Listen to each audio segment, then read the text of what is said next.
Em nosso estudo de hoje, a lição 2 do livro Segue-me, que tem como título Resistência Espiritual. Era perto da meia-noite, Paulo e Silas oravam e cantavam hinos a Deus e os outros presos os escutavam. Livro de Atos, capítulo 16, versículo 25. Reveste-se de profundo simbolismo aquela atitude de Paulo e Silas nas trevas da prisão. Quando numerosos encarcerados ali permaneciam sem esperança, eis que os herdeiros de Jesus, embora dilacerados de açoites, começam a orar entoando hinos de confiança. O mundo atual, na esteira de transições angustiosas e amargas, não parece mergulhado nas sombras que precedem a meia-noite? Conhecimentos generosos permanecem eclipsados.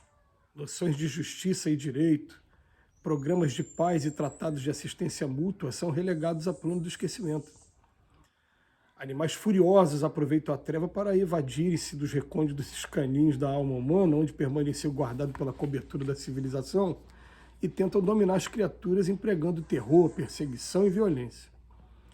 Quantos jovens jazem no cárcere das desilusões, da amargura, do remorso e do crime? Através de caminhos desolados ao longo de campos que as bombas devastaram, dentro de sombras frias, há mães que choram, velhos desalentados, crianças perdidas. Quem poderá contar as angústias da noite dolorosa? Os aprendizes do Evangelho igualmente sofrem perseguições e calúnias e em quase toda parte são conduzidos a testemunhos ásperos. Muitos se envolveram nas nuvens pesadas, outros se esconderam, fugindo à hora do sofrimento.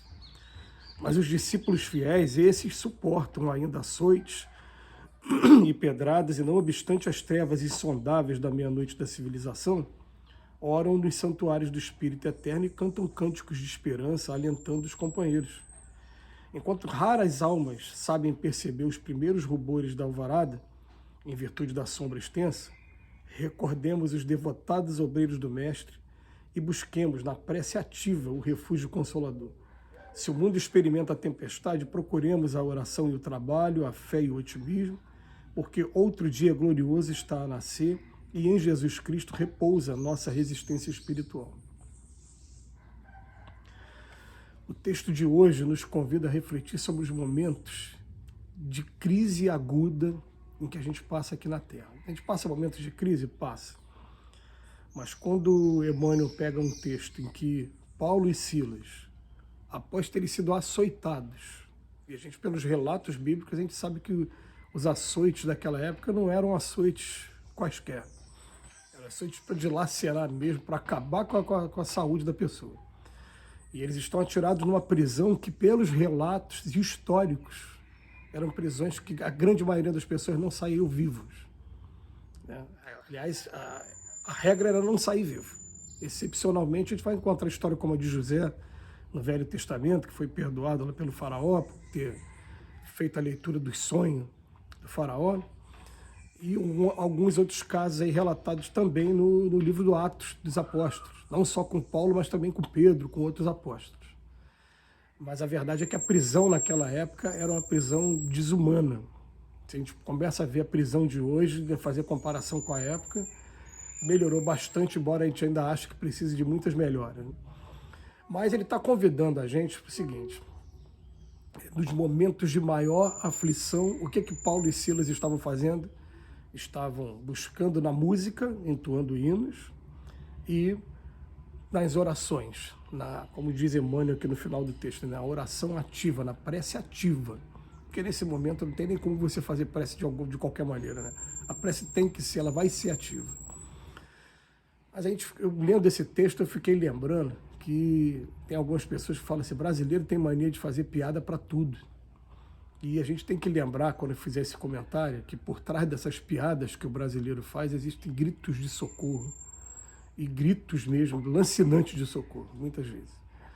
Eu estava esses dias lembrando, eu passando em frente à estação de trem, por volta das 5 horas, 5h30 da tarde, em dia de rush, em dia de semana, não em dia de semana, em final de semana, em dia de semana, o trem muito cheio, com pessoas praticamente penduradas na janela e nas portas, e de repente escuto uma música muito animada vindo de dentro do trem. E eu falei: meu Deus, olha como é que o brasileiro é, para aguentar, suportar o que eles estão passando ali dentro, porque quem está de fora não sabe como é que é a vida do trem. Quem já pegou trem igual eu peguei durante um tempo da minha vida, você sabe como é que é, né? Você tinha que pular em cima para poder entrar, né? E eles estão ali arrumando um jeito na música de suportar aquele momento duro, muito duro ali dentro do trem da ida e volta para casa. Mas nós passamos por momentos aqui muito difíceis, principalmente no momento da pandemia. Aqueles nossos irmãos que convivem com a violência urbana de maneira mais direta dentro das comunidades também passam por momentos em que não se tem liberdade, em que a gente sabe que não tem a presença do Estado e está na mão de um grupo armado e fortemente armado o destino de cada um de nós que está morando em situações como essa.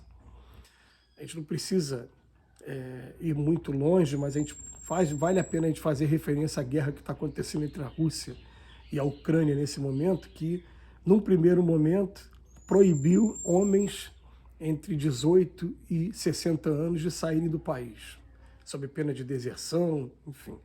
Mas que as mulheres e crianças todas foram obrigadas a sair, e a maioria dos homens que estão lá, que ficaram por lá, estão por lá sozinhos esse tempo todo. Então são momentos assim de muita crise, uma crise muito dura que fatalmente o cristão vai ser obrigado a passar em algum momento, e ele vai ter que encontrar maneiras dele estar suportando esse período que ele está passando. E é claro, né, a gente está falando dessa maneira, mas muitas das vezes também você ser internado no hospital, você passa por situações parecidas. E o que o Emmanuel ele vem chamar a nossa atenção aqui para esse momento? Ele vem falar assim para a gente, né? Ele vem falar, enquanto raras almas sabem perceber os primeiros rubores da alvorada em virtude da sombra extensa, recordemos esses devotados obreiros do Mestre e busquemos na prece ativa o refúgio consolador. Vamos pensar assim, estamos sendo experimentados. Se eu estou sendo experimentado, gente, tem dores que a gente nem imagina que a gente consegue suportar, até a vida, de repente, empurrar a gente de maneira inesperada para que a gente passe por aquela dor. E a gente vai ter duas alternativas. Ou a gente vai sucumbir à dor, ou vai se fortalecer ainda mais. É claro que a segunda alternativa é sempre a melhor, né? Então a gente vai encontrar, eu me lembro aqui de filmes, por exemplo, que ganharam Oscar, mostrando a história de pessoas que durante o Holocausto encontraram esses meios aí de estar sobrevivendo àquele absurdo todo que estava acontecendo. E ali, realmente, ali a gente pode botar assim, um exemplo máximo de crise, de prova, até muito parecido até com o que Paulo e Silas viveram. Mas vem mostrando assim, aqueles que não desanimaram, que tinham vontade firme de viver, que tinham um objetivo de vida, e, acima de tudo, que tinham o recurso da oração e que tinham fé, aqueles conseguiram sobreviver a esses momentos. E ele vem chamando aqui a atenção para a gente está cercado de pessoas, como a gente já teve oportunidade de ver. Eu vou falar aqui, né, de uma situação, né, quando a gente estava entregando comida na rua. Esse trabalho nosso já tem alguns anos, já tem quase 20 anos. E aí o que acontece? Ele é anterior à reforma que teve da rodoviária da Pavuna. A rodoviária da Pavuna, antes de ser o que é hoje, era um local totalmente insalubre. E na hora de entregar a comida ali dentro, eu não deixava todo mundo entrar, né? Eu só chamava mais um amigo comigo, o nome dele é Leonardo.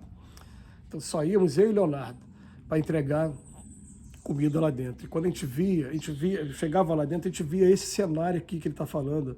Quantos jovens nos cárceres, mães chorando, muitas pessoas ali dentro, está aqui do nosso lado, estão passando por momentos de muita dificuldade.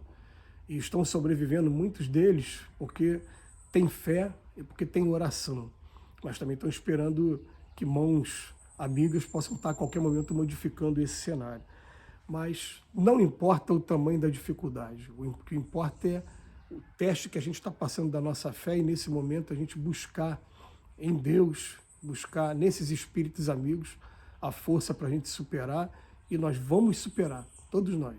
A gente vai ser testado, igual o ferro passa várias vezes pelo processo ali do calor, vai ser testado até que a gente se forme realmente cristão de verdade. Que Jesus nos abençoe Hoje e sempre, muito obrigado, Emmanuel, pela reflexão.